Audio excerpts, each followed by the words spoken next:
Mari kita lihat, kita bersama-sama akan merenungkan bagaimana menemukan Tuhan dalam pergumulan kita. Saya tanya dahulu dari suster, para romo, dan umat yang hadir, siapa dalam hidupnya tidak punya masalah?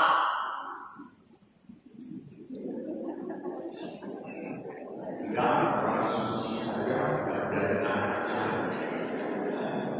Karena kalau Anda tidak punya masalah, kesimpulan saya Anda tidak. Hanya toh, selama manusia hidup itu manusia berhadapan dengan masalah. Contohnya datang di sini, masalahnya apa? Panas.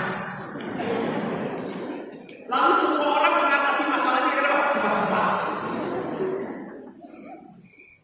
Jadi permasalahan itu adalah sebuah pergumulan, menuntut kita untuk apa? Untuk melihat bahwa di dalam kehidupan harus ada sesuatu yang kita renungkan, harus ada sesuatu yang kita belajar. Tuhan mau bicara apa? Saya kan harusnya ada berapa? Oh ya, 14 ya. 9. Syukur kepada Allah saya kena COVID.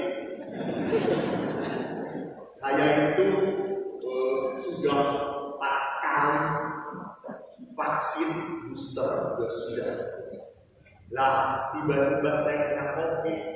Saya satu rumah dengan 2 romo yang lain. Lalu saya ngomong kepada romo yang lain, saya kena COVID. Langsung saudara-saudara, saya hanya boleh di kamar saja. Makan pun di malam di depan. Saya pernah buka pintu, saudara pun lihat lari. Seperti lihat perjalanan. Sampai saya berkata, yang kenal. Saking jahatnya saya. Dan saya COVID, berupaya badan saya 3 hari sakit sekali. Menelan pun sakit. Sampai saya tidur gak bisa, berbagai macam gaya tidur sudah saya pakai. Terletak, miring kiri, miring kanan, jungkir. Sampai merebah seperti sakit semua. Akhirnya saya duduk. Dan ingat itu adalah bulan Oktober. Bulan Oktober adalah bulan Rosario. Padahal sejak tanggal 1 Oktober saya sudah janji pada Tuhan. Terus ya, tekan terus ya. Bulan Oktober 2022 ini saya Rosario penuh. Janji. Karena saya biasanya bulan Oktober dari 30 hari 10 hari Rosario, 20 hari yang gak lengkap. Baru 5 sudah tidur. Baru 10 baru 10 besok diteruskan. Nah, kemarin itu saya Rosario, lalu pas badan sakit malam-malam, kalau tidak salah jam 10, saya duduk di meja belajar. Terus saya melihat Rosario, aduh belum Rosario. Tapi kan badan sakit. Tuhan, masa badan sakit masih harus berdoa? Tuhan juga baik kok. Sudah cukup menderita, masa menderita terus berdoa? Bukankah doa itu menderita juga? Jadi kalau sudah menderita, berdoa berarti menderitanya berdoa. Sudah ya, hari ini saya tidak Rosario. Lalu saya duduk-duduk, ya. Pada saat duduk, saya lihat ke belakang. Lalu kalau belakang saya di atas ada patung Maria dari kayu beratnya 5 kilo. Lalu tiba-tiba patung itu jatuh, kena bahu saya. Duh! Saya tadinya mau teriak bahasa nah.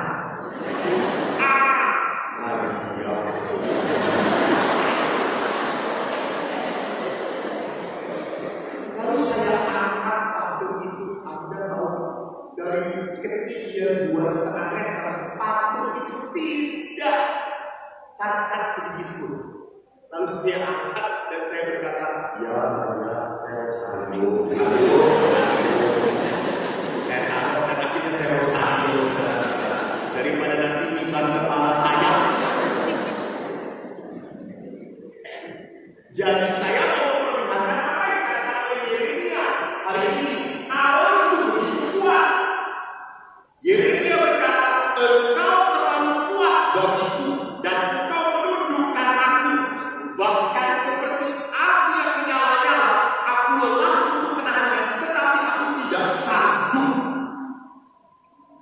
Jadi apa yang kau diingatkan oleh Yeremia, Bapak Ibu, Anda percaya atau tidak percaya pada kuasa Allah itu berlaku berkuasa.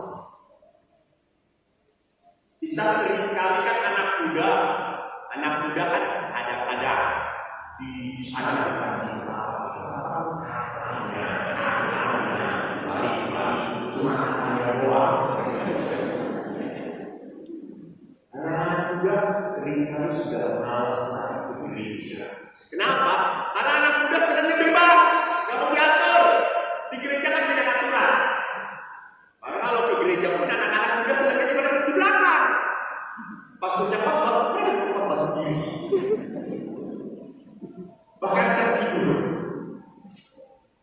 Anak-anak muda lebih senang mengatakan hidup saya bebas, punya saya terserah saya. Dia pikir hidup dia itu punya dia. Tuhan bisa mengasihi dia. Jangan lupa coy. Jangan sombong. Hidup bukan milik kamu. Ingat itu. Hidup itu miliknya Tuhan. Karena Tuhan yang mengatur, bukan kamu yang mengatur.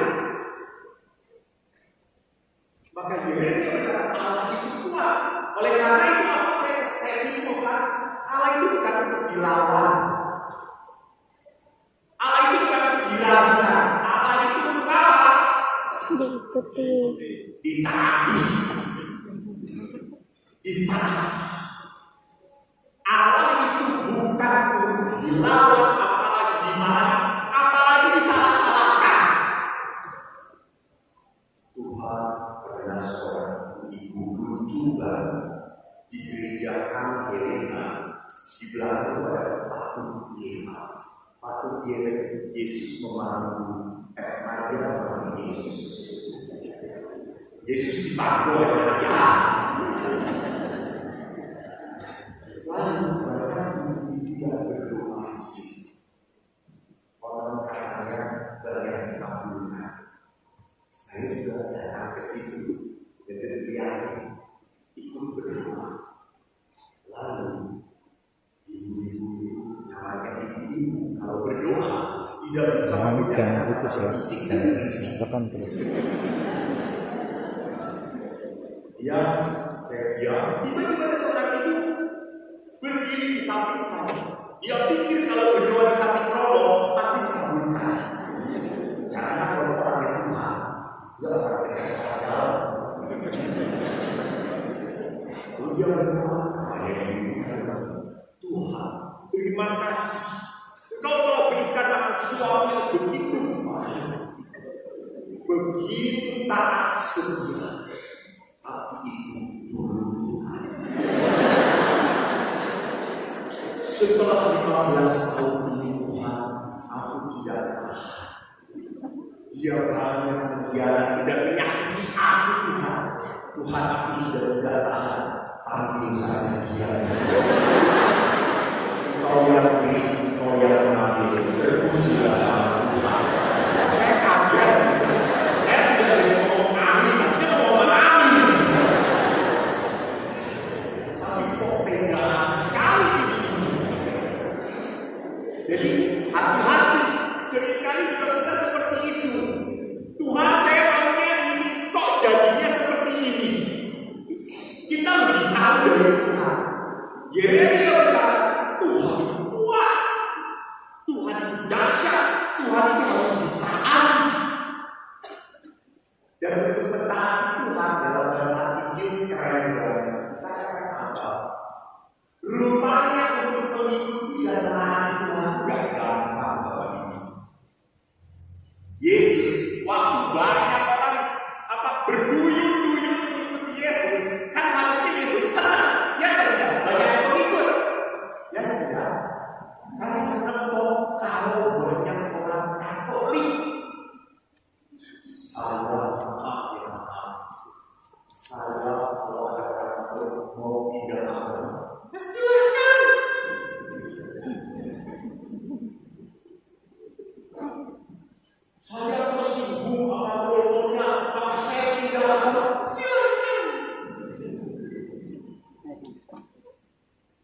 ingat, kamu di gereja itu kamu ikutin robohnya, ikutin roh.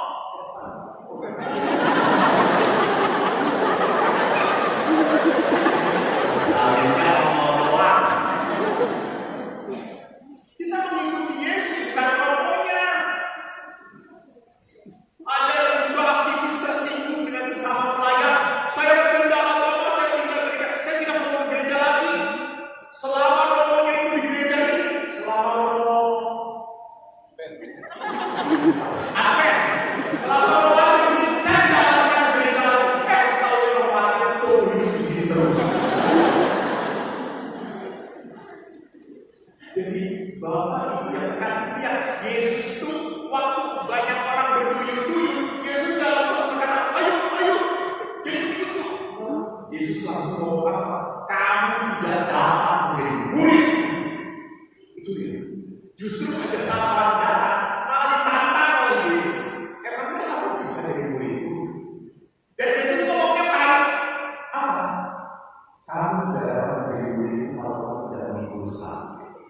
Kalau kamu tidak mengikuti aku, dan kalau kamu tidak melepaskan dirimu dari segala milikmu, kenapa sampai seperti itu? Karena Yesus Tuhan tidak mau membuang kamu. Jelas? Tuhan tidak mau dibuang. Ibu sudah bersuami, begitu apa siapa Tuhan suami.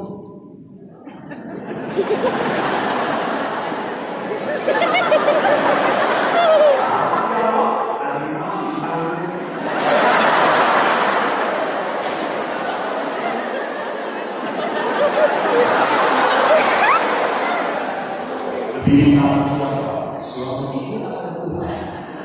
Salah siapa?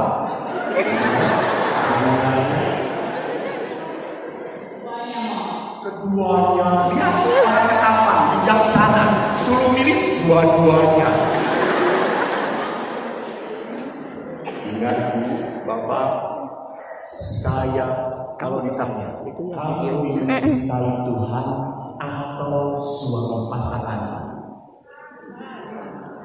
Hah? Ini yang sudah bosan dengan suami. Dia adalah kemudian kebahagiaan Tuhan. Jangan pernah lupa sebagai seorang Katolik, perkawinan itu sangat ramai. Jadi pada saat engkau mencintai pasanganmu, engkau mencintai Tuhan. Ingat ini. Jadi pada saat suami menyakiti kau, apakah Tuhan menyakiti kau? Tidak. Setan dari suami yang menyakiti kau. Jadi perhatikan, saudara, Yesus menantang. Jadi kenapa mengikuti Yesus itu ada harganya, ada pengorbanan. Tidak otomatis kita mengikuti Yesus enak-enak aja. Gak bisa. Orang kalau diberkati, Tuhan berkati aku. Gak berbuat apa-apa aja mau diberkati. Loh, bukankah dalam kitab suci burung pun dipelihara oleh Tuhan? Kampret. Burung dipelihara Tuhan, ya tapi dia harus pergi ke sawah, betul atau tidak? Tidak mungkin pagi datang ke mulut burung itu. Jadi saya harus bisa Pegang. banyak sekali orang muda perempuan kita doakan mohon jodoh pada saya. Dia lupa bahwa saya kan tidak punya jodoh. Bagaimana mungkin kamu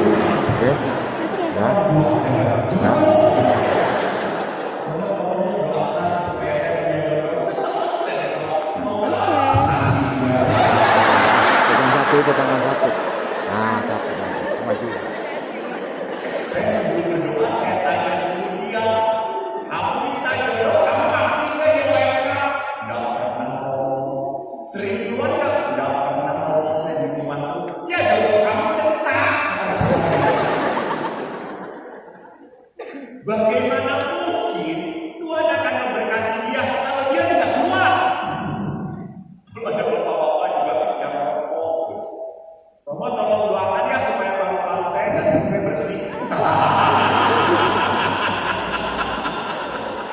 Saya katakan Tuhan akan ganti diri. Saya mau mengatakan apa? Kalau sudah berdoa dengan Tuhan, jangan membuat Tuhan sulit memberkati Anda. Kita mohon diberkati, kita mohon supaya usaha maju, kita mohon supaya keluarga bahagia, tapi kita tidak melakukan apa-apa. Ya udah bisa. Lihat, untuk mendapatkan sesuatu harus ada pengorbanan. You must pay, bayar. Kalau itu aja cuma 2.000, kita diberkati. Gokil. Nggak checklist itu namanya. Seringkali aneh. Orang minta berkati Tuhan dan berkati itu biasanya untuk dinikmati dirinya sendiri. Itu bukan maksud Tuhan, bukan. Coba saya tanya, ibu-ibu itu kan sering bersolek, ya tidak? Seringkali pakai lipstik.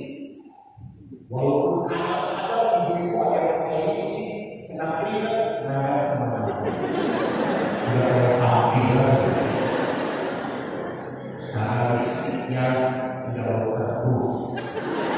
Kalau suster-suster nggak boleh dipakai. Saya tanya, seorang wanita tercantik dirinya atau untuk dirinya sendiri? Bukan. Untuk orang lain sebagai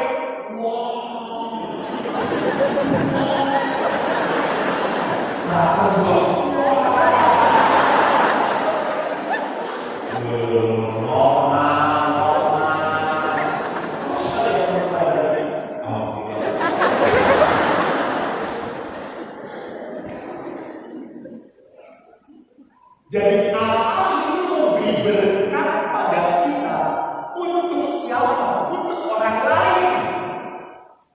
Supaya Allah pun bisa menjadikan saya berkat bagi orang lain. Bukan itu kita lakukan sendiri. Nah, sekarang sudah lihat bacaan ini berkata apa? Bahwa Allah itu kuat, bahwa Allah itu menuntut kita berkorban. Jadi Bapak Ibu, kalau Bapak Ibu berpikir menjadi orang Katolik itu menjadi orang yang nyaman, enak, tenang-tenang saja, please, tinggalkan pikiran itu. Allah menuntut kita berkorban. Yesus mengajak para murid supaya bisa berkorban. Lihat di sini, rupanya mengikuti Yesus, memikul salib adalah Kamu sini aja. Jadi kalau saya menjadi pengikut Yesus, Kamu nggak usah ikut aku, kamu di tengah. harganya adalah saya harus berani menanggung salib saya. Jadi kan, kalau saya tidak berani menanggung salib, berarti saya harus menjadi salib, akan menjadi salib bagi orang lain. Betul atau tidak? Contohnya, saya sedih kadang-kadang ada suami, kan kadang-kadang suami merasa sudah bekerja keras, capek, lalu kalau pulang rumah itu inginnya langsung istirahat, duduk, tenang-tenang. Padahal istrinya masih repot. Lalu istri sedang repot, suami langsung berkata, "Mama, buatin kopi." Padahal istri masih repot. Setelah kopi, "Mama, buatkan super." Padahal dia hanya duduk saja.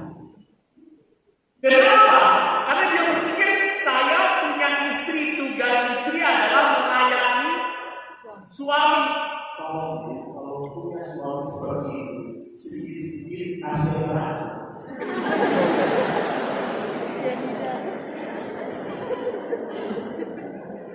Ini suaminya gak mengerti arti perkawinan. Tuhan itu menciptakan penolong yang sepadan, bukan undangan, bukan untuk disuruh-suruh. Saya pernah mau penyelidikan Nabi, lalu saya tanya anaknya, kenapa kawin? Oh enak, nanti ada yang pelajar saya. Kalau saya pulang kerja, ada yang buat makanan, ada yang buat minuman, ada yang mencucikan baju saya. Terus saya katakan, lu kalau boleh kawin ya harus bicara. Lu cari pembantu. Di dalam pernikahan bukan seperti itu. Tidak pernah boleh tadi kami memanfaatkan orang yang untuk kebahagiaan saya. Maka lihat, kalau saya tidak memberi orang salib saya, maka saya akan menjadi salib beban berperang. Saya juga sedih kadang-kadang ada anak muda yang tidak semangat lagi untuk belajar. Anak-anak di sini saya selalu mau promedo bodoh. Saya sekolah 2 training 36. Tapi naik terus tiap tahun. Naik terus walaupun pas-pasan. Yang penting naik. Walaupun merahnya ada 3-4 naik. Guru-guru SD saya gak ngasih di rapor saya 8, 9 sampai sekarang saya lupa. Sehat mereka, gak ngasih angka 5, udah meninggal. Tidak saya doakan, kalau tidak, baru saya doakan sudah meninggal. Saya berdoa alhamdulillah dia, karena dia pernah membuat aku menderita. Jadi anak muda ingat, kalau engkau hidupnya tidak punya semangat, tidak berani berkorban, maka kamu akan mengorbankan orang tua. Sekarang kan pendidikan anak zaman sekarang, mau kawin yang repot siapa? Orang mamanya yang repot. Orang lainnya anak-anak aja. Bahkan kalau mau kawin anaknya mau bawa, mama mau ngasih warisan apa? Kaget deh, orang tua belum tinggal disuruh mau ngasih apa? Kami bisa. Menuntut. Hati-hati. Kenapa anak-anak sekarang udah menuntut? Akhirnya udah menanggung salib, udah salib. Karena sudah terlalu terbiasa dibuat nyaman, dibuat enak. Kenapa seperti itu? Karena orang tua sekarang anak-anaknya sedikit, cuma 1, 2 selesai. Beda dengan bapak dulu. Keluarga saya kabur dari rumah tidak dicari. Waktu itu mengapa anakku yang pertama kalau kau dari saya tidak apa-apa, saya tidak. Dan kamu dan belum tidak apa-apa. Lah sekarang lihat anak 1, 2 spesial, anaknya salah, anak ngambek, langsung siapa yang benar itu? Orang tuanya. Anak itu udah tahu salah, malah orang tuanya yang mendekati. Ngapain? Ini tidak mendidik anak-anak, menjadikan anak-anak tidak kuat, tidak berani menanggung salib. Ada juga anak-anak yang tidak naik kelas, lalu dipindahkan sekolahnya oleh orang tuanya supaya naik kelas. Maaf, ini orang tua yang tidak benar. Bapak Ibu ingat, Anda mendidik anak Anda supaya jadi kuat, bukan jadi lembek. Dan anak-anak kuat kalau apa? Saya tanya boleh.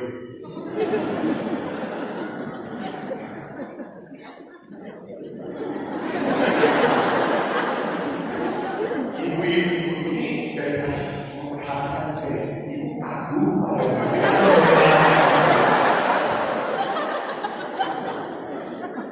Ibu anak itu akan menjadi kuat kalau melalui apa? Benar, berita. Berita itu membuat kita menjadi kuat. Saya dulu waktu kecil, kalau sekolah, teman-teman nyontek, ikut calon pastor, maka tidak nyontek. Teman-teman 8, 9, 7, ikut 4. Lalu saya pulang ke rumah, dimarahin sama ayah. Nilainya 4. Tapi saya jujur, gak nyontek. Tapi bodoh. Jadi ayah itu yang penting nilainya, lupa bahwa saya jujur. Jadi perhatikan di sini, pada saat kita belajar berita, kita menjadi kuat. Maka waktu kita kecil, pensil kita pendek, minta ayah belikan, masih bisa dipakai. Bagaimana caranya? Disambung dengan apa? Dengan apa? Ya, pinter tutup bolpen. Tutup bolpen. Disambung dengan tutup bolpen. Kreatif. Jadi kalau orang biasa berita itu langsung kreatif. Nasi sudah basi, masih bisa dikeringkan, didiamkan, digoreng, bisa dinikmati. Lihat bahwa pemberitaan itu tidak salah. Dan sekarang Yesus berbicara tentang penderitaan pada saat dia mengalami apa? Taman Getsemani. Di Taman Getsemani Yesus berdoa sungguh. Dan Yesus pun berkata kepada para muridnya, apa yang katakan? Yesus keluar kota, dia menuju Bukit Zaitun. Murid-murid mengikuti dia. Dan setelah tiba di tempat itu, Yesus berkata pada mereka, berdoa supaya kamu jangan jatuh dalam pencobaan. Kemudian Yesus menjauhkan diri dari mereka, lalu berlutut dan berdoa. Yesus mengucapkan doanya. Yesus sakit ketakutan.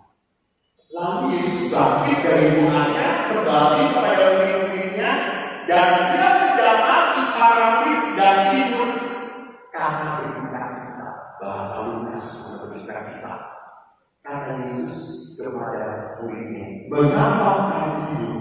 Bangunlah dan berdoa supaya kamu jangan jatuh ke dalam pencobaan. Jadi Yesus mengajak para murid untuk berdoa supaya apa dan kenapa? Ingat Bapak Ibu, Yesus itu kan tokoh populer, terkenal. Yesus diturunkan hebat, mau jadikan raja. Jadi orang itu sudah berpikir kalau saya mengikuti Yesus dari raja lima jadi penelitian. Saya cipratan terkenal. Saya di mana-mana sering dimintai foto umat ini. Ibu-ibu senang kalau foto dengan saya. Tapi saya ceknya kalau foto dengan ini. Karena kalau sudah sebut, ulang dulu. Kenapa? Saya tidak dulu. Belum memang dulu kok.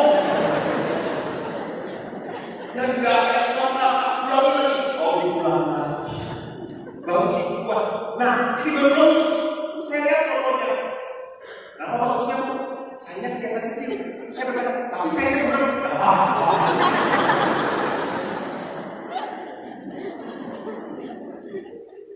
Jadi lihat, yang penting apa? Yang penting saya kelihatan baik di sini. Nah, apa yang saya lihatkan? Bahwa di dalam Yesus berkata, kau harus berdoa. Kenapa? Karena Yesus begitu populernya dan hari ini, malam ini, Yesus berkata, saya akan diserahkan kepada Nabi.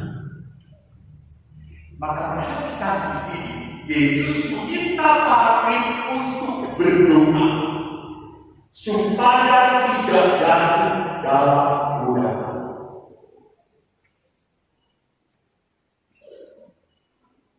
Baik, sekarang saya tanya, apakah Tuhan dasarnya dengan yang tepat?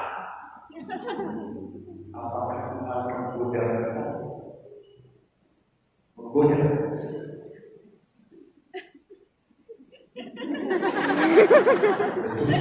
Tuhan memberikan godaan kepada manusia karena kita sekali. Tuhan memberikan godaan. Coba. Cobaan.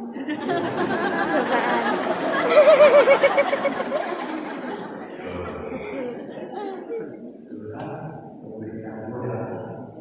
Coba. Cobaan. Boleh makan.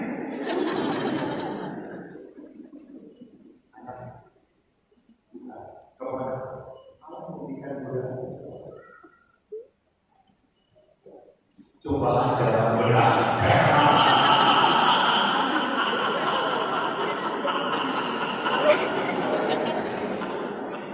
Baru sekarang saya seminar dibuat musik. Allah memberikan cobaan di dalam godaan. Ingat ya, jadi iblis yang memberikan godaan. Maka Yesus godaan iblis supaya jatuh. Kalau cobaan itu adalah apa? Adalah tempat kita dimurnikan. Jadi dalam bahasa Inggris jelas banget, put to the test. Put to the test itu godaan. Cobaan. Kalau temptation itu godaan. Maka jauhkanlah kami dari godaan. Memang di dalam bahasa Indonesia cobaan, tetapi di dalam konsep yang benar, Allah itu tidak pernah menggoda. Karena Allah tidak mau manusia jatuh.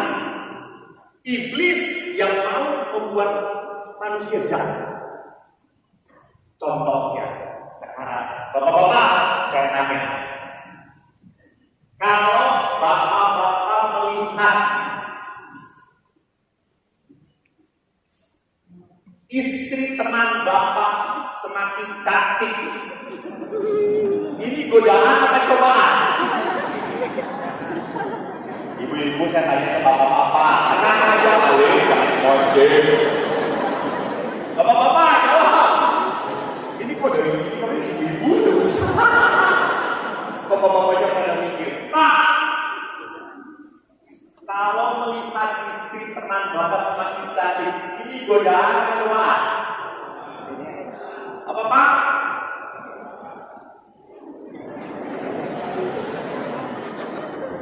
Oke, saya balik saja. Kalau bapak-bapak melihat istri Anda semakin jelek, ini godaan atau cobaan? Apa?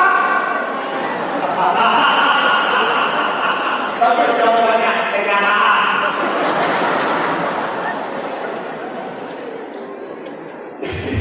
Kalau Anda melihat istri teman Anda semakin cantik, itu godaan.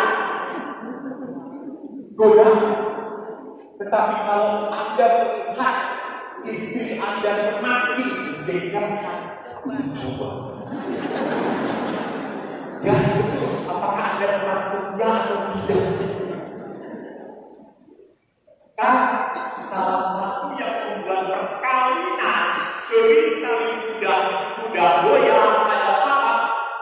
Pribadi yang dulu baik sekarang berubah. Dulu tenang, gak banyak ngomong, sekarang makin cerewet, makin bawel, semua dikomentarin, dan komentarinya singkat padat nyakitin. Maka suami istri itu kalau ngomong kepanjangan pasti ujungnya berkelas, ribut.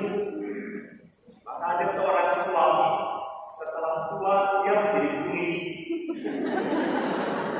Lalu istrinya datang kepada dia, tolong doakan suami saya supaya dibukakan telinganya oleh Tuhan. Lalu saya datang di suami itu, Pak, mari kita berdoa. Suami itu berkata, jangan. Jangan. Ini anugerah Tuhan yang indah. Saya tanya, kenapa Pak? Istri saya itu ngomong, kalau azan kan ada 5 kali sehari. Istri saya itu matahari kita bunyi terus sampai matahari mau menang, gak berhenti. Sampai saya sudah tidur, dia masih ngomong terus. Sampai saya termimpi-mimpi, istri saya ngomong lagi.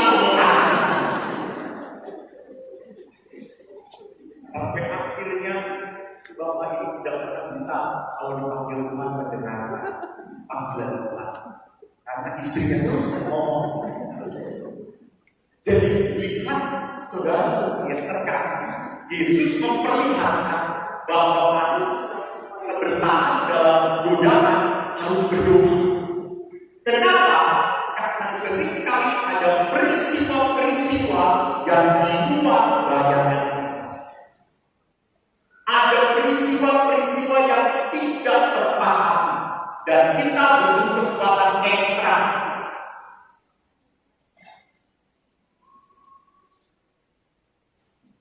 Beberapa bulan yang lalu ada sepasang suami istri di Palembang, masih muda, baru beberapa tahun menikah, mempunyai 2 anak. Kemudian mereka itu ingin membarui hidup perkawinan mereka. Ikutlah weekend marriage encounter. Satu-satunya pasangan dari Palembang. Setelah ikut weekend ME 3 hari 2 malam pulang, kami sambut. Kebetulan saya mendampingi marriage encounter di Palembang. Kita terima. Dan saya dengar kesaksian mereka, Romo, terima kasih. Selama weekend ME saya semakin sadar betapa pasangan saya banyak melakukan yang terbaik untuk saya. Suaminya ngomong yang sama, istrinya pun sama. Bahwa kami merasa diberkati. Memang pasangan saya punya kekurangan, betul. Tapi dia sungguh belajar untuk memahami satu dengan yang lain. Kita terima bahagia dan mereka mulai, saya dan istri mulai melayani di gereja juga, aktif di gereja. Lah, beberapa hari kemudian, kalau misalnya 10 atau 12 hari kemudian, suaminya ini nge-gym olahraga. Tiba-tiba di tempat gym, suaminya jatuh karena overtraining. Semakin ditelepon kepada istrinya sedang dalam perjalanan, dan kebetulan di situ ada seorang dokter sampai di sini di alam jangan supaya hilang, meninggal di tempat. Ada tahu istrinya anaknya yang paling besar SD baru kelas 2 atau 1, adiknya masih TK. Ada bayangan. Di saat mereka sedang baik-baiknya, kehilangan pasangan hidup menjadi sebuah kenyataan yang berat sekali. sampai bapaknya menangis kemarin 40 hari, tepat 40 hari, kemarin 40 hari, bapaknya masih menangis. Dan bapaknya berkata, Romo, umumnya anak mengantar orang tuanya ke makam. Ini apa yang terjadi, orang tua mengantarkan anak ke makam. Kalau boleh Romo, saya boleh berbuka, saya saja yang anak, jangan anak saya. Jadi banyak sekali dalam kehidupan realitas yang mengagetkan, tidak kita duga-duga. Seorang ibu begitu sayangnya pada saat COVID naik-naik, yang merawat suaminya dengan baik. Tahu-tahu suaminya kena COVID, meninggal dunia, dan tidak bisa istrinya mendampingi suaminya. Dia hanya bisa lihat di film saja. Ada tahu itu terjadi satu meninggal. Sampai sekarang sudah 1 tahun masih dia menangis. Dan kadang-kadang ada orang tertentu yang menderitanya berkepanjangan. Tidak hanya sedihnya berkepanjangan, ada juga orang yang sakit hatinya berkepanjangan. Betapa tidak sakit pada saat seorang anak harus merawat dekat dengan orang tuanya, khususnya ayahnya. Padahal sejak kecil dia tahu ayahnya sudah meninggalkan ibunya. Dan setelah ayahnya ini sakit-sakitan, dia kembali. Dan setelah ada kehidupan, dia sama sekali tidak pernah merasakan pelukan dan sayangnya ayah. Balik lagi kepada ibunya. Dan anak ini setelah dewasa harus mencintai ayah yang seperti itu.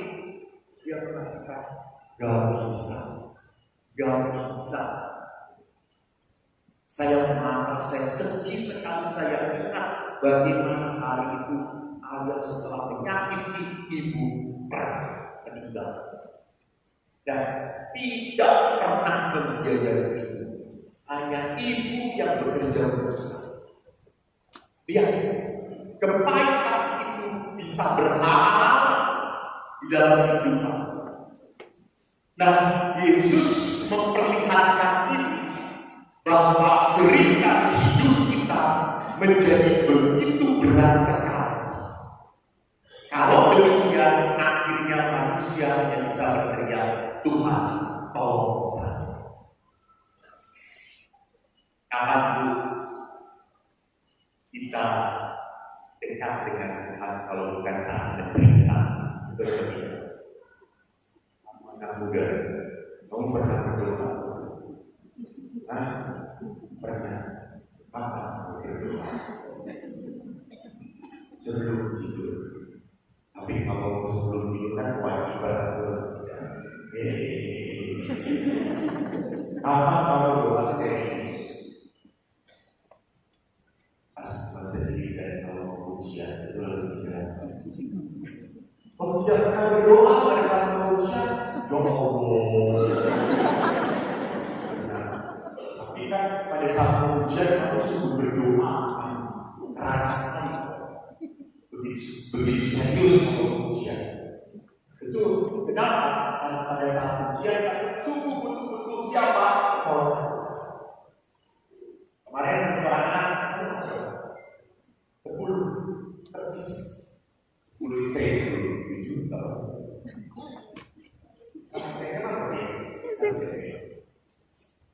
SPP kemarin itu saya ke resepsi. Ada anak kelas 8. Di resepsi itu kita sedang kasih makan. Anak itu bisa bolak-balik. Lalu saya tanya anak itu, malu kok, gelisah kok, jengkel ya. Dia ngomong, besok saya berulangan, banyak PR, belum siap. Saya tanya, lah kenapa kamu ikut? Lalu dia berkata, saya dipaksa oleh ayah ibu saya. Saya suruh ikut. Kakak pergi, papa pergi, mama pergi, aku di rumah nggak berani sendirian. Aku juga jadi ikut. Terus, mana? Itu mama malah berlama-lama. Saya udah mau, ayo pak, PR-nya belum selesai. Oh ya sudah, kita doakan semoga mama berkuat. Lalu tak lama kemudian saya pulang. Anak itu juga pulang dengan orang tuanya. Lalu si mamanya melihat saya dengan si anak-anak yang lain saja. Lalu mama itu deketin saya dengan anaknya. Kakak, minta doa sama Allah. Besok kan mau ulangan. Terus anaknya mau apa? Ma, mau didoakan anak haus. Juga kalau nggak belajar tetap aja bodoh. Saya sampai ketawa. Anak ini benar atau salah? Mamanya? Salah. Ingat, bapak-bapak ingat, tidak ada wanita salah. Ingat ya, kalau istri Anda salah, dia hilang. Dia hilang. Jadi hukum pertama perkawinan, istri tidak pernah salah. Kalau salah, dia cuma hilang. Jadi yang pertama tidak pernah salah adalah istri Anda. Jadi anak ini berkata